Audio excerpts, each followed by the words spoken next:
So many of you have done this before, and the one lady who I was mentoring was pretty excited that we were going to do this tonight. I see she wasn't able to make it.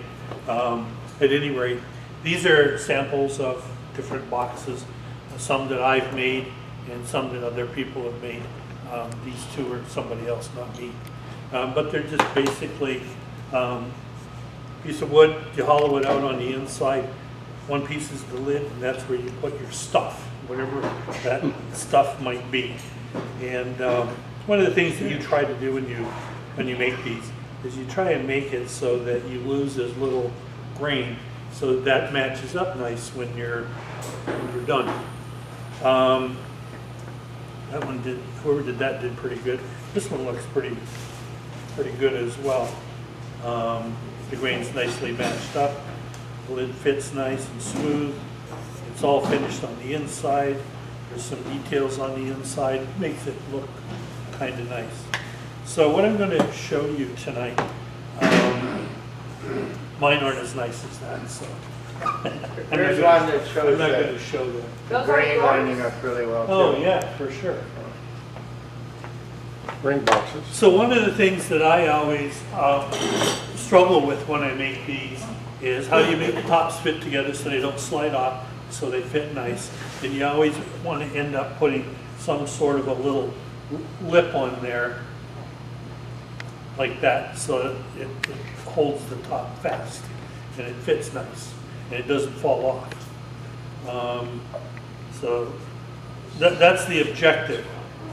Doing it and minimizing the amount of grain that you lose is really hard, because you've got all this wood here and you have to cut it, you have to make room for this little tenon, and then you have to get it all back together and still have all of this line up nice.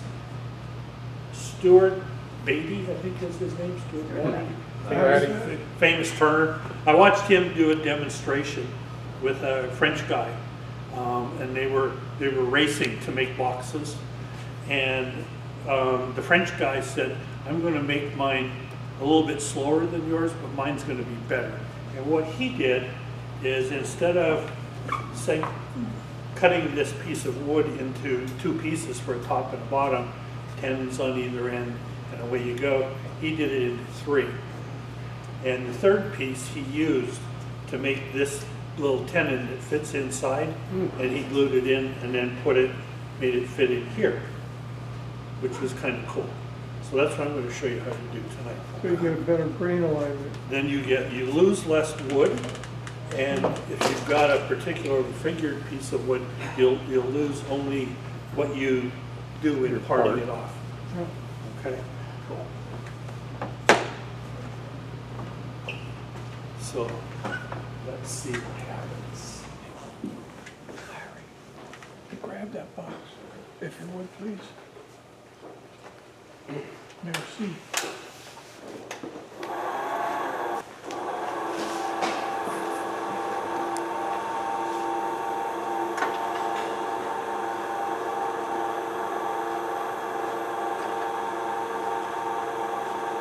So what I'm going to do is make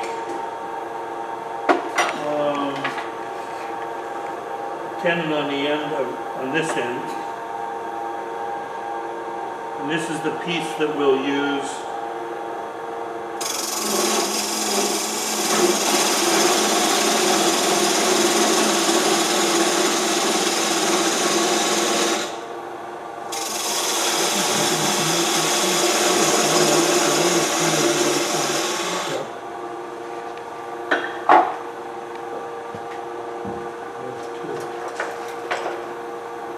So just so you make the tenon the right size, just measure your chuck.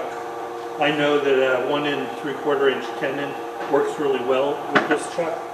So I'm just going to set my calipers to 1 3/4. Just make a little mark.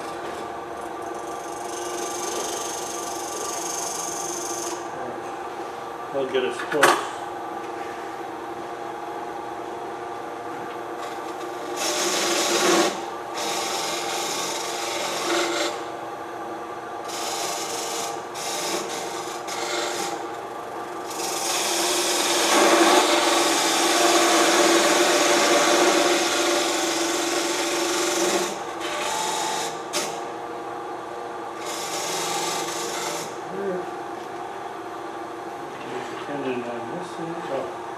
we'll make a tenon for the piece that's going to be the top. We'll make that one right here.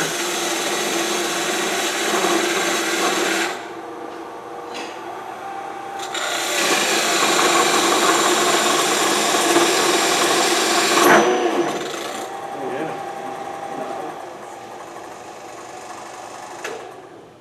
Oh, that doesn't shut off very good, does it?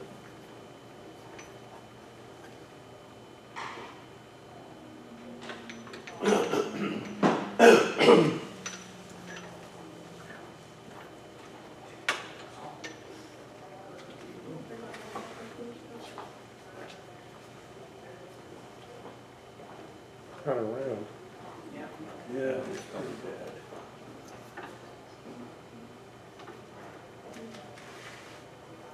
There we go. Much better, Cody.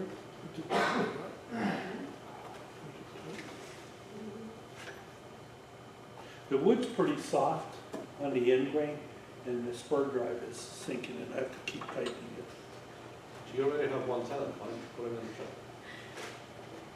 I just want to cut the three. Yeah. I can't say I've ever had a problem before.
Excuse me. So I just ruined this. What wood is that? It's probably tamarind, local stuff that grew in my. Nice hard stuff. Huh? Nice hard stuff. Not particularly, no. It's not that dark brown. It's a different kind. It has the small pods on it, but no flowers or anything like that. Oh, okay. It's one of the other kinds that. Well, we got at least 6 different tamarins. Yeah, and this is one that is this color, all the way through. It's when you cut it, it's pure white. The wild tamarind is the one that's brown in the middle, that looks like rosewood somewhere. At the break. But anyway, I just blew this. I lost track of where So it the was. video today, Anyway, there's they the figured tenon out how to for follow anybody. the top.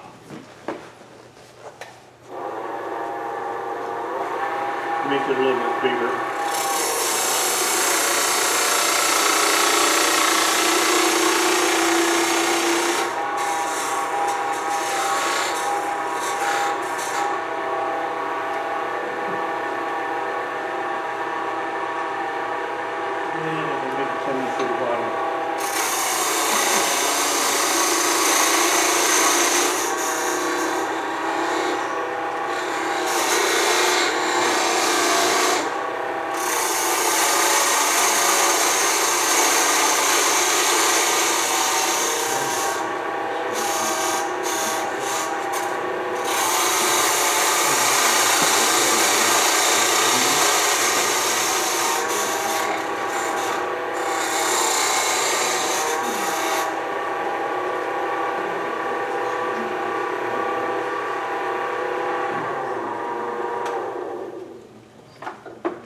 So the tenons are done, and normally what I should have done here, what I was going to show you, was Igor gave us this tool steel that was from bandsaw blade, I think, and I made a parting tool. And what I was going to do was part here, and basically that's how much I would lose, which is about probably a 32nd to a 16th. It's a 16. 16th, yes. And so that's all you would lose. So the alignment of your grain would be perfect had I done this correctly, but I didn't. But no worries. Still got enough left. Yeah, I could do it. Cut price looks so too short. Huh?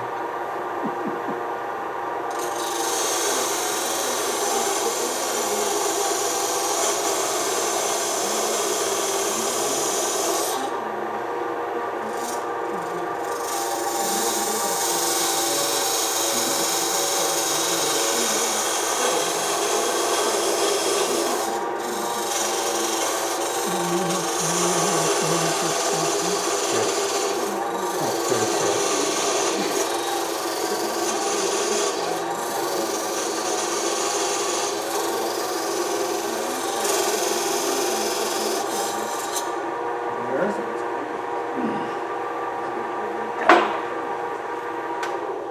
And what you can do is cut it with a saw. Where's my saw? No saw, that's really bad.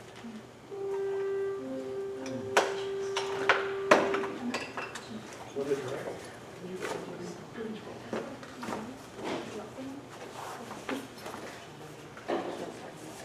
No blue handled saw. Anyway, what you would do is take your saw and cut your saw. Have you make one of those holders for all his tools.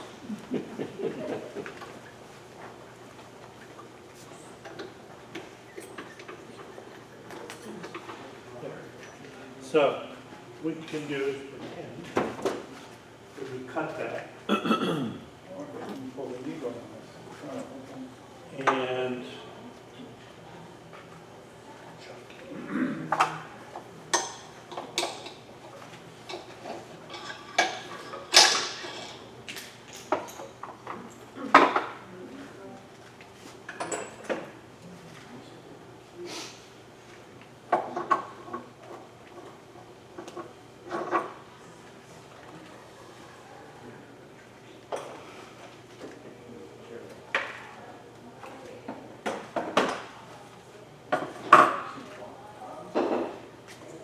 so what you would do first, what I was hoping to show you was,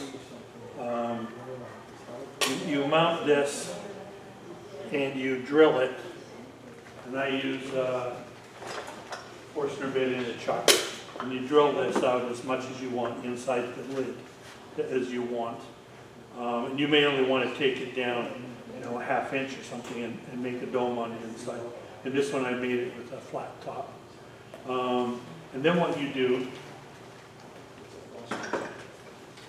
is you cut a small recess here that's a little bit bigger than the diameter of that drill. And then what you're going to do is take that piece off now that it's all done, and make sure while it's on here that you sand it. Anything you want to do on the inside, any decorating you want to do that while it's on the lathe. Because in the next steps, you're going to lose the opportunity to do that because they're going to turn the tendon off. So do all that before you proceed. And that includes turning this and making sure this is nice and flat so that when it meets with the other half, it meets perfectly flat along the axis that you've defined here. Okay? Excuse me. Sorry that. Yeah. Were you previously using the parting tool, that thin parting tool? Yep. You didn't finish cutting it with it because it's dangerous, or because? I don't want to go any further. I want to cut it with a saw. Why? Because it's safer Safer. and easier. Okay. Easier, yes. Same. Especially because You're you in the middle. don't have a very wide space here. And what happens, normally when you use these tools to part off, you make the groove here larger than the tool so that it doesn't bind. Because as the tool is cutting, it heats up and it and the wood expand and it jams. And why did you make it wider? we don't want it wide, we want to take away as little as Oh, yeah. possible. Okay. And the saw that I have is one of those little Japanese Yeah, saws yeah. that has a really thin blade that cuts on the pull stroke, Mhm. and you just cut it off, and you're Safe. done. Yeah. Good question. So now that that part's done, that's your piece that was to be the top, okay? So we'll set that aside and handy, and you take the piece that you made and reserved to make the piece that's gonna fit in here. So you put that on here.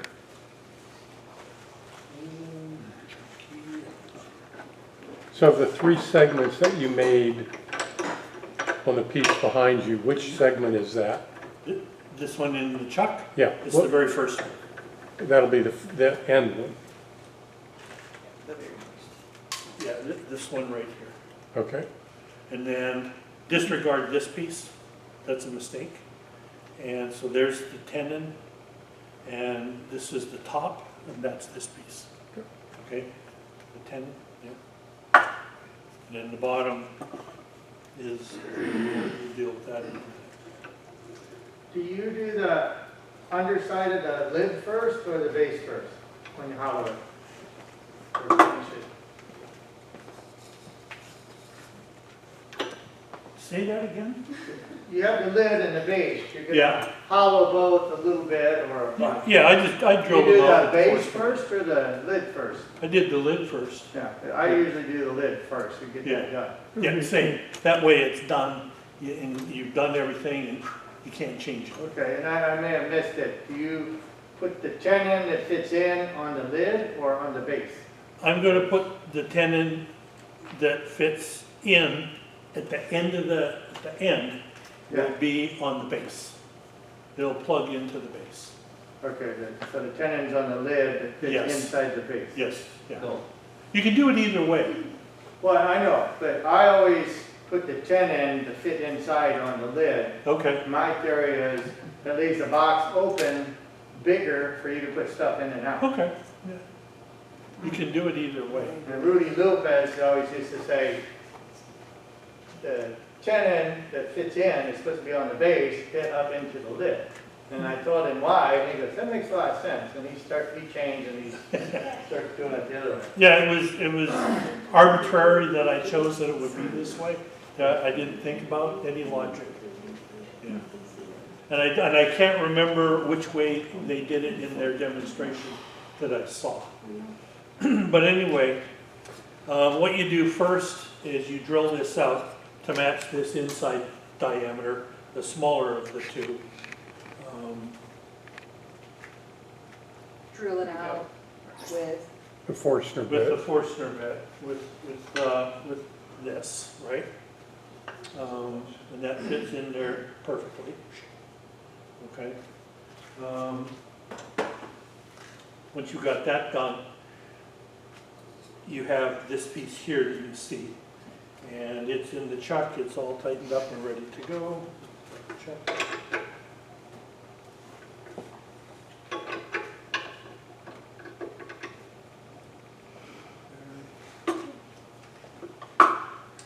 And what you're gonna do is waste away the outside of here, and set your calipers to whatever size this recess was that you created.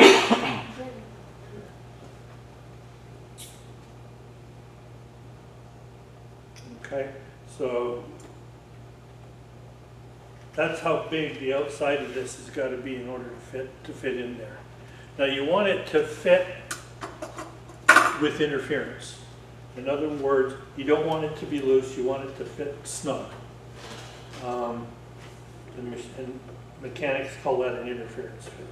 So we're pretty, there's a lot of interference there. So we're gonna just take a little bit more off. But you gotta be careful you don't take too much off. So I'm gonna use a piece of sandpaper. It's safer. Wise. Chicken.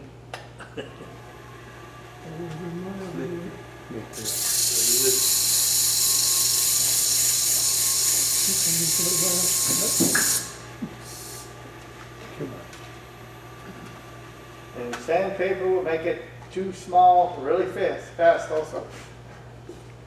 Not as fast as a slip tool in my hand. So there. I had this so that it was so tight I couldn't push it on.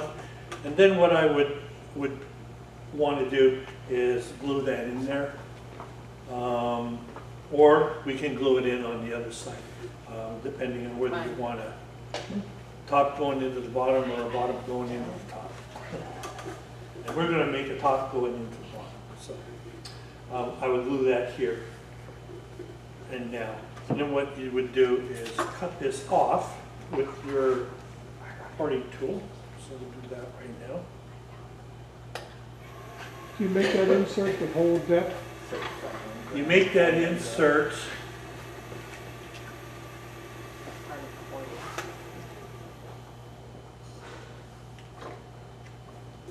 so that insert is bottomed up right now, and we're going to cut it off and leave about a 1/4 inch.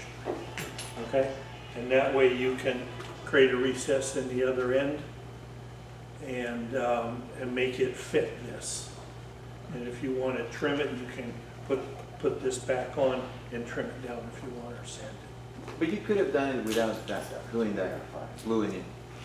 Could you make the shoulder and put it in? Yeah, you could, but again, you're going to waste more wood in the middle of your because you could do it like this one is. This one is where it was made, right there, not without going through these gyrations. But the grain doesn't match up very well. Oh, you're doing it because of the grain? Yeah, we want the grain to match up perfectly. And in order to do that, the more wood you take out, the less you have a good grain match. In other words, you'd like it to be invisible if you could.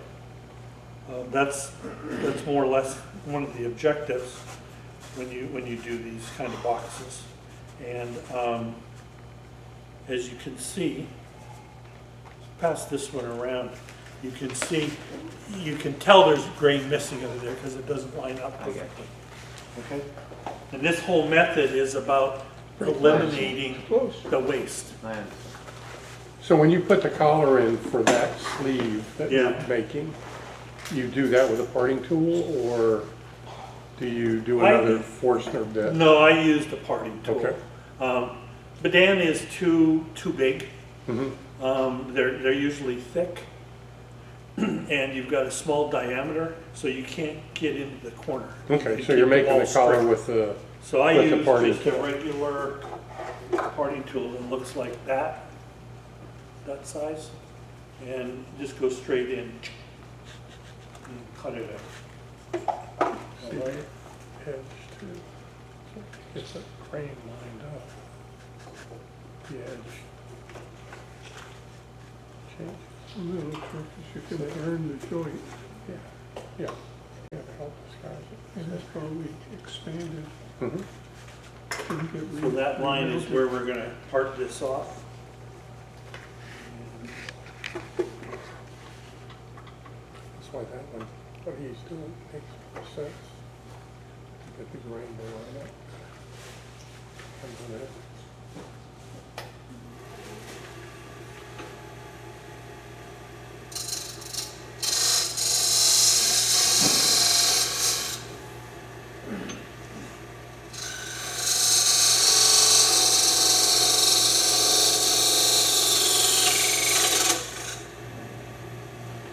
Now you've got a ring that's kind of fragile. If it drops, it might break, so you want to be careful with it. Did you talk about end grain versus side grain boxes? I didn't, no.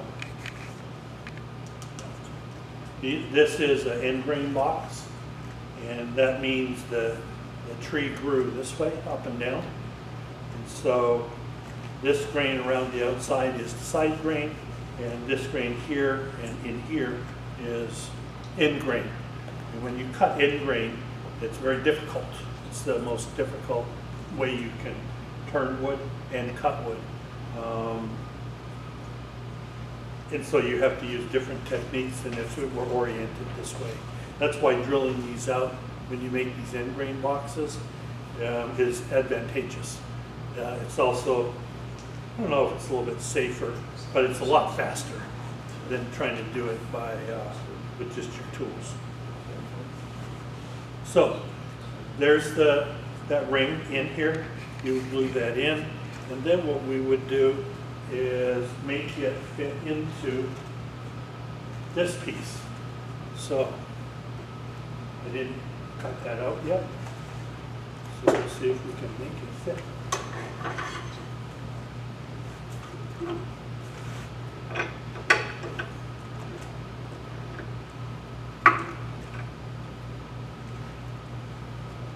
Now it's handy to keep this around because you can use it to see if you're close.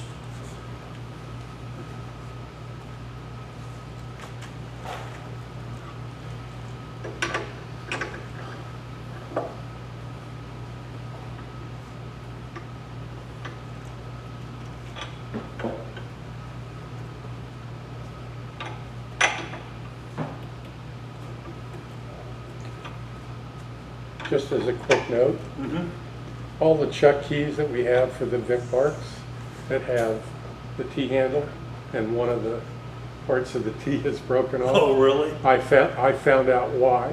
Why? Ron takes the big spanner wrench and puts on it to tighten it up. And that's how he's broken it. He threw the spanner wrench on it. The I was other day, wondering why they were all broken. I Because was- I have some of those T-handle ones at home in a set. And You've I've never been able broken to one. break one. Pam, I was mentoring Pam last month, and Ron came in and said, "Oh, where's that big green spanner wrench that we use?"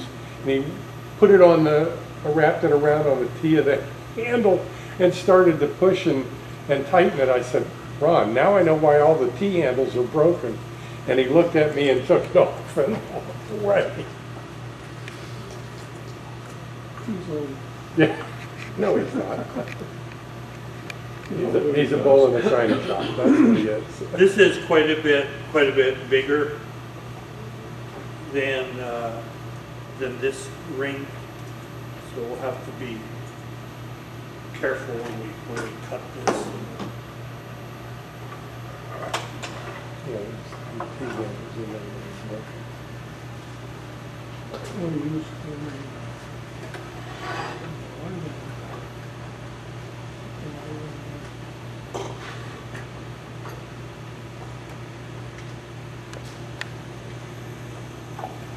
So this is the same way that you would have cut this counter bore or recess here.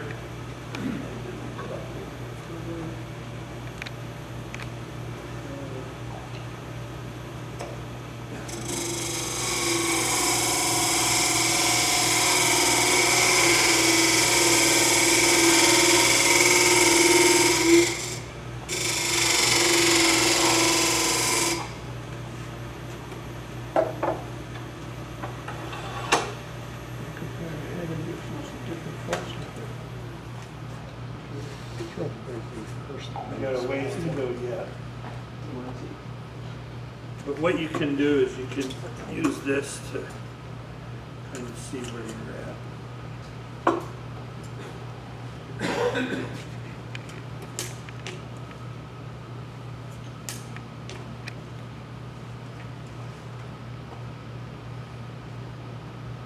It's going to take about a 30-second to do chop.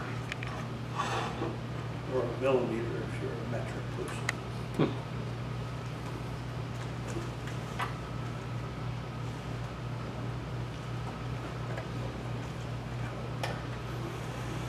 I don't like using a metric system. Seems more accurate and easier to figure. Oh, it's intense.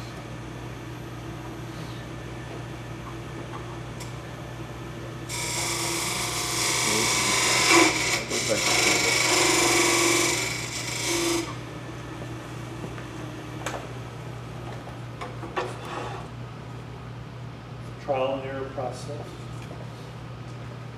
worth taking your time. It's like watching glue dry.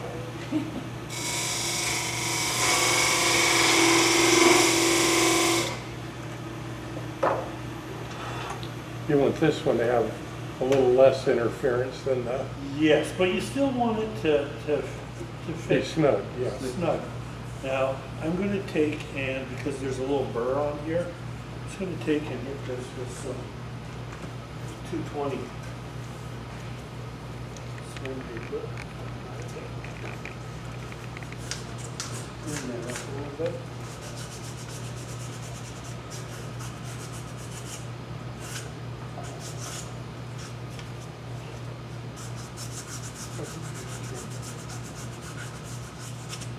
There's a guy on Instagram who's in England. He calls himself From the Tree. And he makes little boxes, one every day. And they're beautiful boxes. And sometimes he gets that where they join together so perfect, you can't tell where it is. And the grain's so perfectly matched. It's incredible. So that's very, very, very close. So now Now it's a 64. very nervous.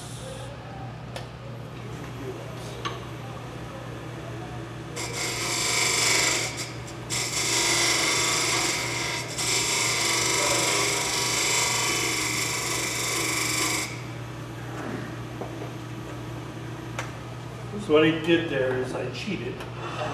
Cheating is allowed though. I tapered it slightly so it'll go in and not quite, but close. And when it gets down, it'll tighten up. And that way you can turn it and it'll seal. Stuart, what's gonna happen with the ring if you know, over the time, the wood's gonna start moving? It's not gonna pop the little skinny ring that you put in there? No, because normally what I would do is I would glue it in there with CA glue. I didn't bring it with me, but I glue that in with CA glue. We got some for sale back here. Yeah, I'm good. I'm good. I gave it the hours. And if you pay attention when you're doing this, you can actually take the grain on this ring, if it's a piece of straight grain wood like this is, and you can actually match it up with the grain on the wood here. And there's a really nice identifying mark to help position it. This dark spot here is pretty good.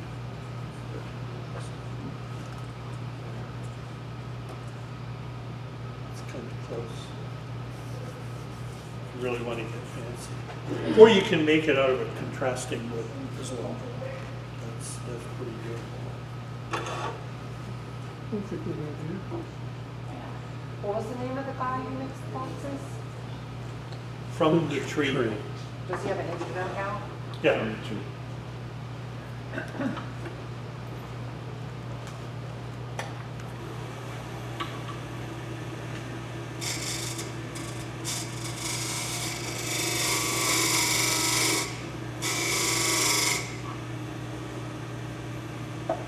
So luckily this surface is sharp as well. You can use it to kind of trim this up.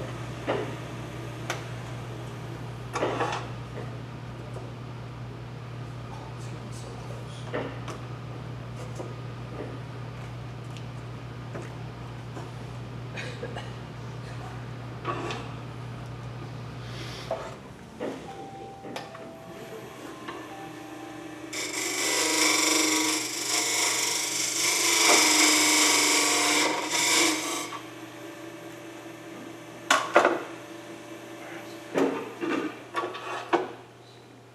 My lathe has controls over here. I keep reaching over here to turn it off and on there. So we're close. It's going in. And what we can do is we can make it deeper or we can cut this off a little bit. And what I would do in this case, this is pretty long. It's longer than it needs to be. If you look at most of these, they're about half of that. And that's about what the depth of this tenon is. So I would cut this one off.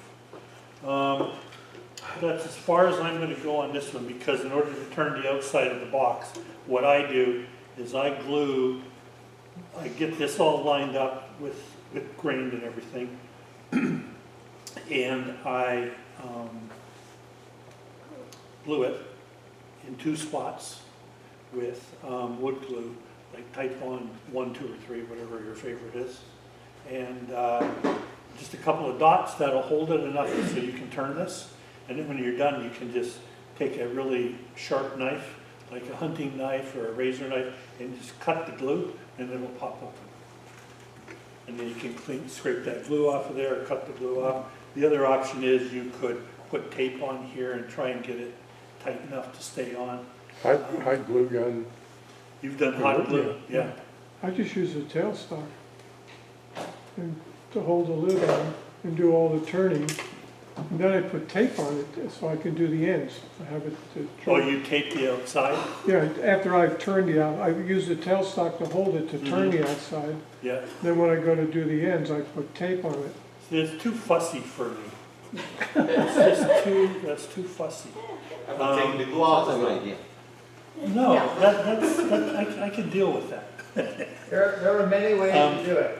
Yeah. Yeah, The reason I like to do it this way is that now it's all together, and I can turn this in its entirety, including if I want to put a little ball or a little finial kind of thing on the top of here, I can do that. And I can see the whole shape. I can sand it, finish it, and I know exactly what it's going to look like, because it's going to be done when I take it off, except for parting this off and making it whole again.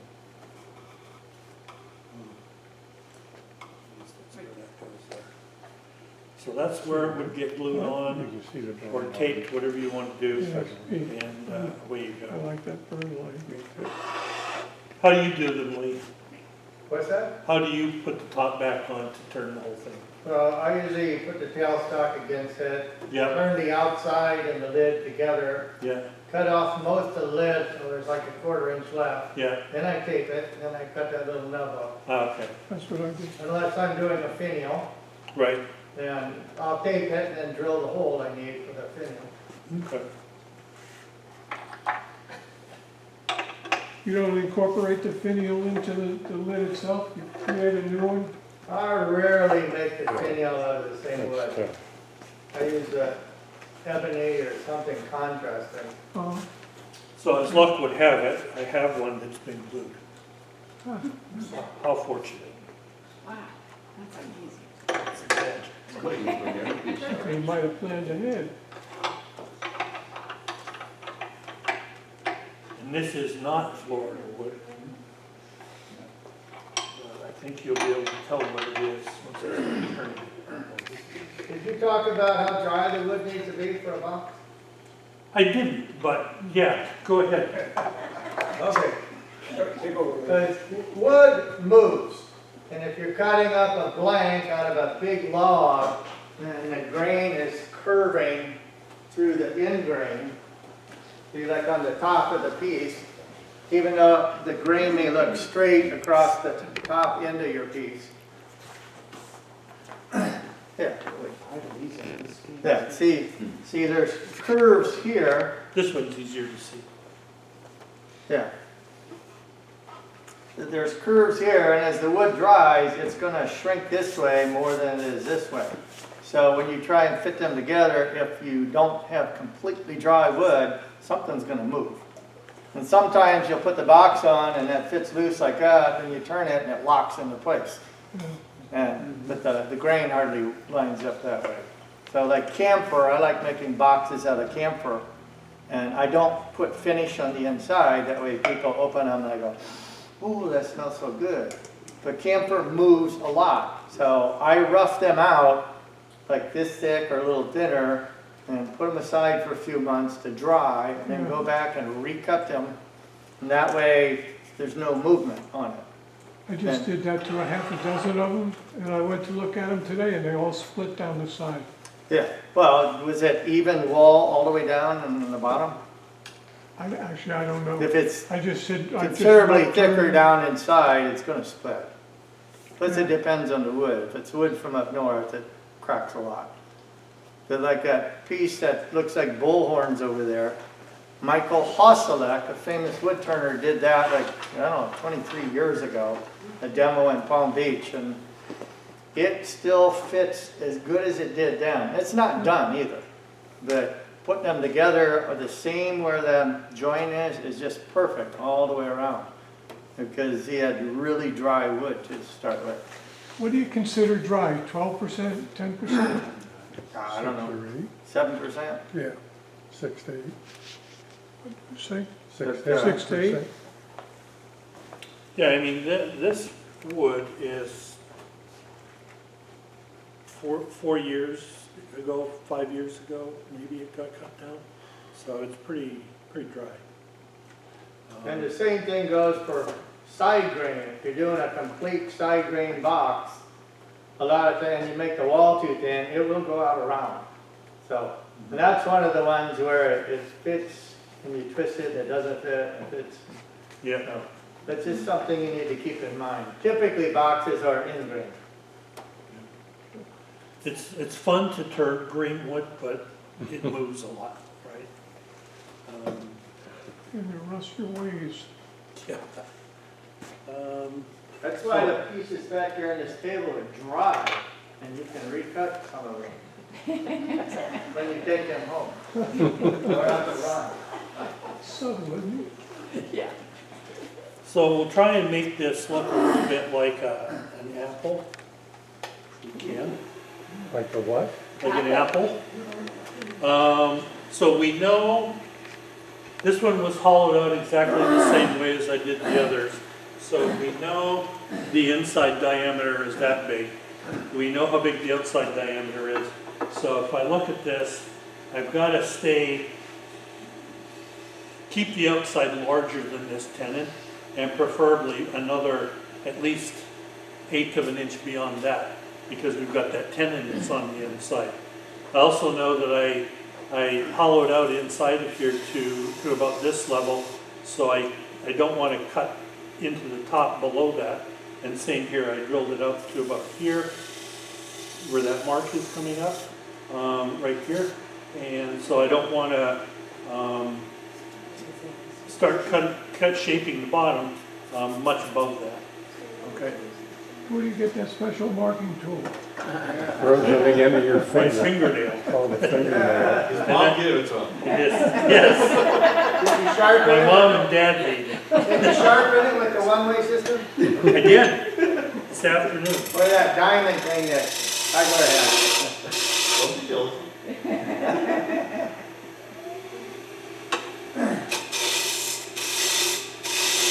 Yeah, he's making an apple-ish shaped box. About 20 years ago, the club, when we were meeting at the Woodcraft, it used to be on Pompano, we decided to do a box challenge. So we cut up 30 or 40 identical pieces of wood, and like 30 people took them home. The next month they brought back boxes. Out of 30 people doing different shapes, there's only 2 that remotely resembled each other. Everything else was just totally different from everything else. It was really interesting. Well, it's in the eye of the turner. Yeah. Yeah, what appeals to him or her. If you look up boxes and click on images, there's hundreds of different shapes. Crazy. Endless.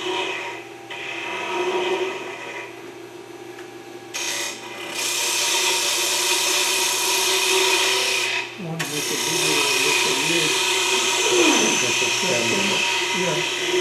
And it's just inside of it, not like this, but like if there's a rim on the inside of it, the lid is like so deep.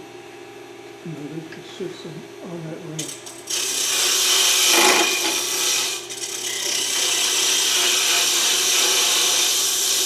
And this wood is really dry. The tree probably died 100 years ago, 150 years ago. And I cut it down to make cedar shakes for my doghouse. for my dog's house, and That came out good. kept a few pieces We've of all been wood. there. So it's really, really dry. Sounds dry.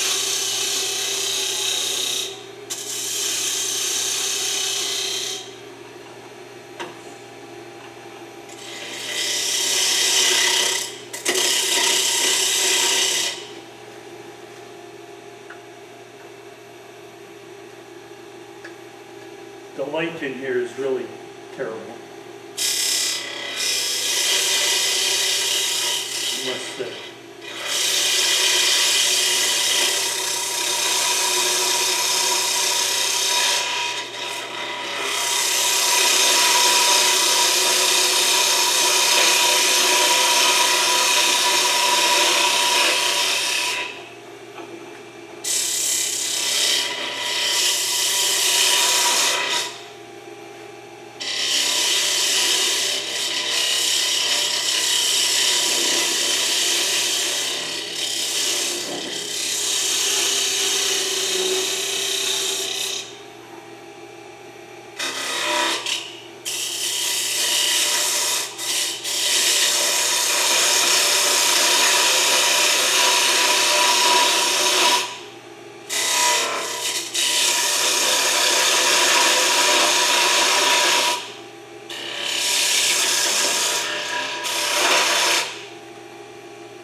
Pretty thin.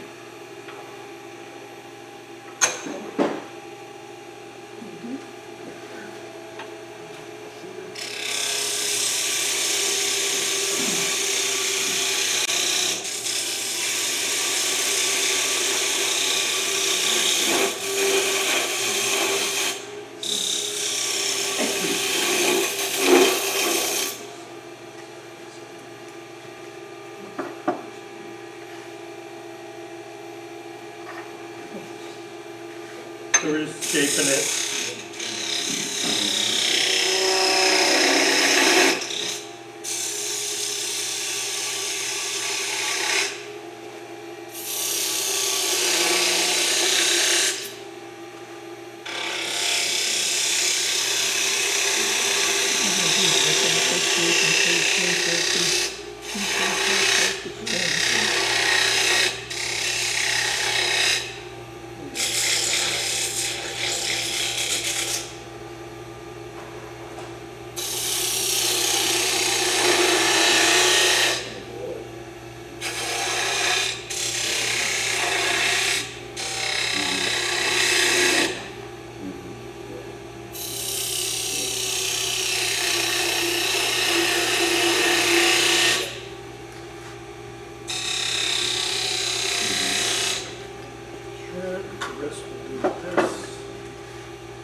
There you go. There's your piece. Maybe not exactly an apple, I don't know what that is. But you can cut it off now, or you can take and cut it open with the razor knife. And I didn't bring my big hunting knife. But I do have this little razor knife. We'll see if it'll come apart. I can remember where I put the glue. I think it was right here. Now we gotta find the joint.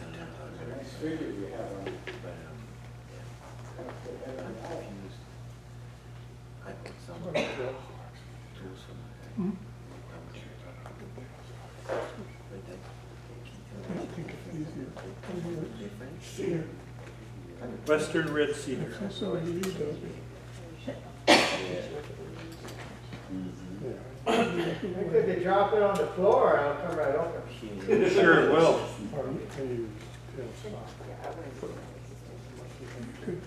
Damage to the wood, you can find it.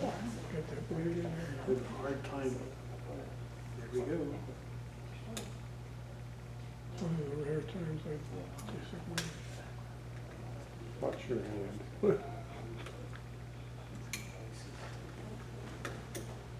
I hate razor knives. These are the military rooms that they, yeah, yeah. So usually this comes apart easier, but I have a bigger knife. And you get a piece of tape or a butter. Right on. That fits pretty good. That fits awesome. There. So now you could cut the rest of this off and you're done. How sharp is the edge of the rim there on the outside? Right here, Yeah. not bad. Okay. I mean, you could cut yourself. Yeah. I'm looking.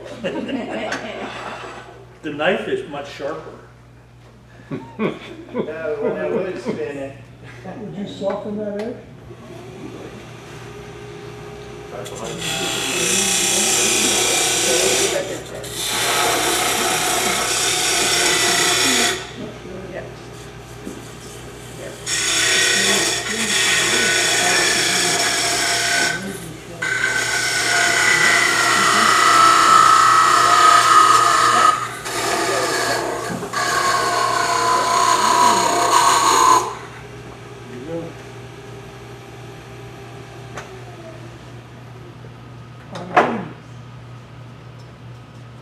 For Granny Smith?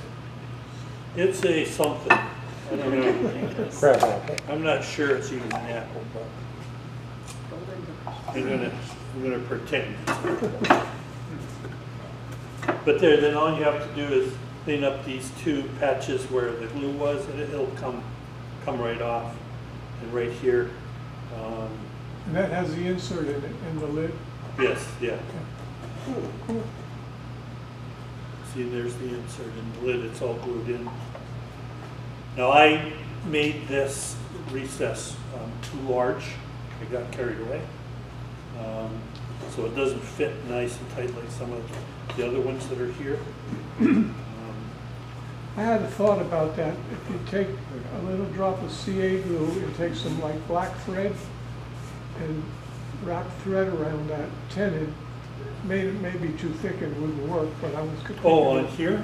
Yeah, Yeah, that would work, you wrapped it around it and that would build it up a little bit. yeah. Yeah, you could definitely do that. Yeah. Design opportunity. There it is. Well, there, yeah, I like that better. Okay. Cool. Yeah. And that's it, any questions? Too bad Debbie wasn't here, because she was the one who wanted to learn how to do this. I started mentoring her on making one, and she was unable to make it back, so. Okay. Thank you, She Stuart. made, Gotta do something with the camera.